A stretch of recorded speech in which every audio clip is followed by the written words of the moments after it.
Assalamualaikum, Cikgu. Waalaikumsalam. Ali. Boleh saya masuk? Ya, masuklah. Cikgu buat apa tu? Ni botol ni. Cikgu cuba gunakan botol ni untuk buat satu bekas pensel daripada botol yang dah tak terpakai ni. Daripada kita buang begitu saja, lebih baiklah botol-botol ni kita gunakan semula. Macam botol ni kita boleh gunakan untuk bekas pensel, macam-macam lagi. Oh. Okey, itu adalah satu yang kita namakan sebagai guna semula. Selain daripada guna semula, kita boleh juga kitar semula barang-barang yang tak terpakai seperti botol, kertas, plastik, tin aluminium. Ali pernah dengar tak apa yang dimaksudkan dengan kitar semula? Tak, Cikgu. Apa kitar semula tu? Okeylah, biar cikgu terangkan. Tapi sebelum cikgu terangkan berkenaan dengan kitar semula ni, mari kita tengok dulu video ni. Mungkin lebih faham. Baik, Cikgu. Tahukah anda pada 22 April setiap tahun kita menyambut Hari Bumi Sedunia?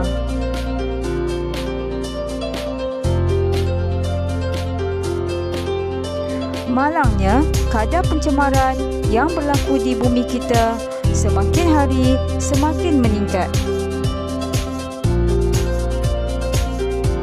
Setiap hari sebanyak 37,000 tan sampah dibuang. Ini bermakna sebanyak 13.5 juta tan sampah terhasil setiap tahun.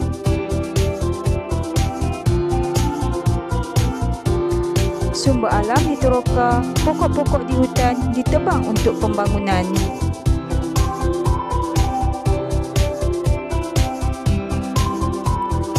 Bagaimanakah caranya untuk kita mengatasi masalah ini?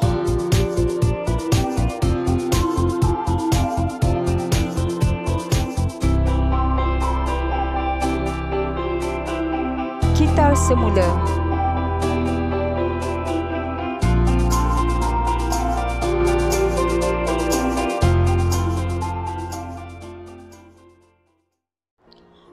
Baiklah Ali, kita telah menonton video tadi.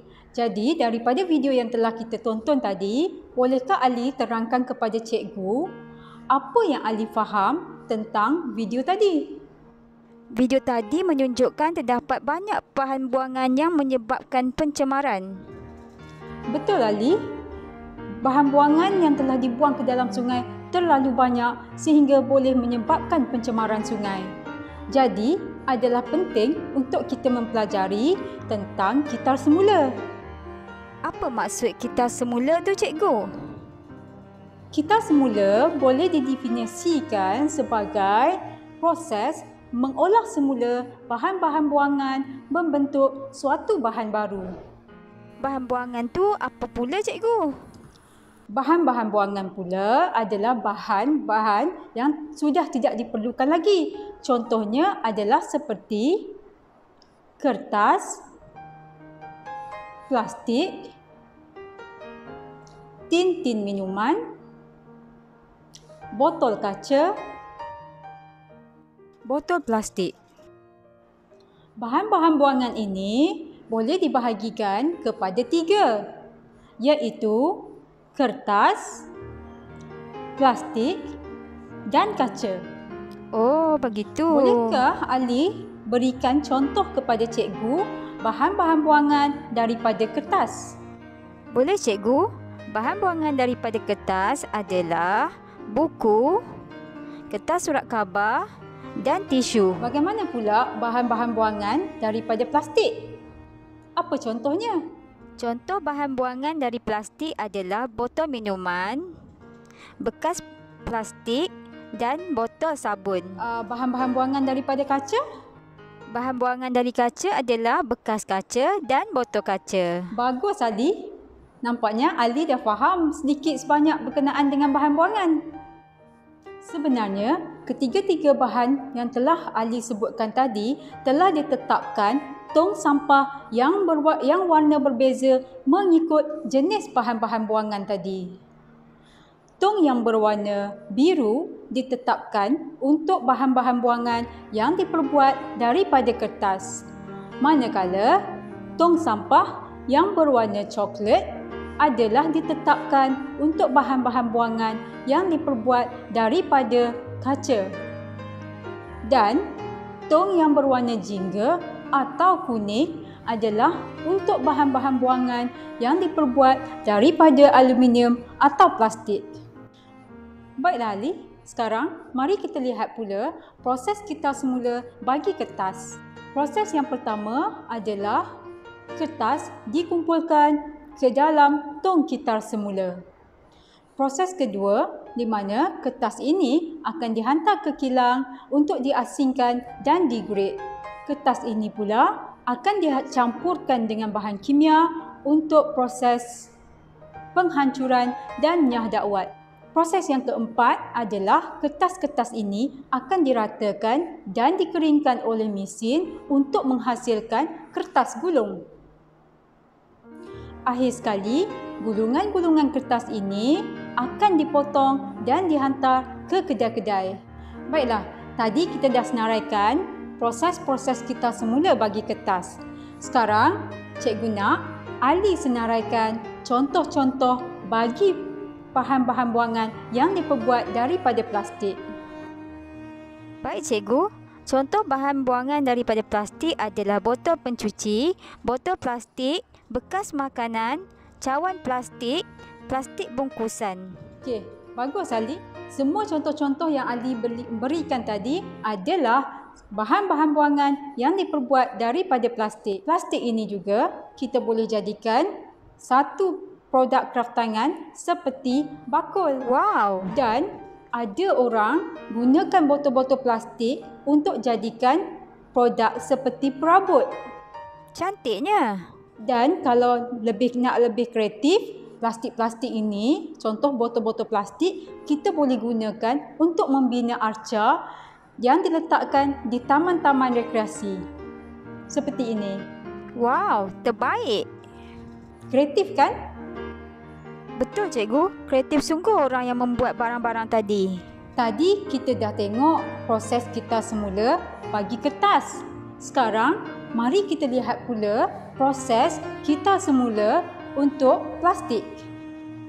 Okey, yang pertama, botol-botol plastik ini akan dikumpulkan ke dalam tong kita semula. Ingat tak, apakah warna tong kita semula untuk plastik? Warna oren cikgu. Ya, betul Ali. Proses kedua, setelah diasingkan bahan-bahan buangan ini, plastik-plastik ini akan dibawa ke kilang. Ketiga, bahan-bahan buangan yang diperbuat daripada plastik yang telah dibawa ke kilang ini akan dihancurkan oleh mesin di kilang. Oh, begitu. Akhir sekali, serbuk-serbuk plastik yang telah dihancurkan tadi akan dibawa ke kilang-kilang, diedarkan untuk menghasilkan produk plastik yang baru. Maka, terhasillah botol-botol plastik semua yang telah kita gunakan. Jadi, memang pentinglah kita semula ni kan cikgu? Baik Ali, sebenarnya terdapat 3 kepentingan kitar semula. Antaranya adalah yang pertama, dapat mengurangkan bahan buangan. Antara contoh bahan-bahan buangan yang boleh kita kurangkan melalui kitar semula adalah logam. Contohnya seperti besi. Besi-besi ini kita boleh kumpulkan, kemudian kita hantar ke kilang untuk dileburkan dan dihasilkan besi baru. Oh, macam tu. Yang kedua adalah dapat mengurangkan pencemaran udara. Dan yang ketiga, dapat mengurangkan pencemaran sungai. Pernahkah Ali dengar amalan 3R? Tak pernah cikgu. Apa tu? 3R tu adalah reduce, reuse, recycle. Reduce maksudnya kurangkan. Reuse guna semula. Recycle kitar semula. Jadi, guna semula termasuk dalam satu amalan 3R. Contoh guna semula seperti mana yang cikgu buat tadi, botol kita boleh guna semula untuk dijadikan tempat meletak pensel. Baiklah Ali, setelah kita mendengar penerangan cikgu tadi, adakah Ali faham berkenaan dengan kita semula ni? Alhamdulillah, faham cikgu. Terima kasih cikgu. Sama-sama Ali. Nampaknya setakat ini saja pelajaran kita pada hari ini. Jumpa lagi pada sesi pembelajaran yang akan datang. Sebelum tu, jangan lupa like dan subscribe ke YouTube channel Cikgu Ainul. Jumpa lagi.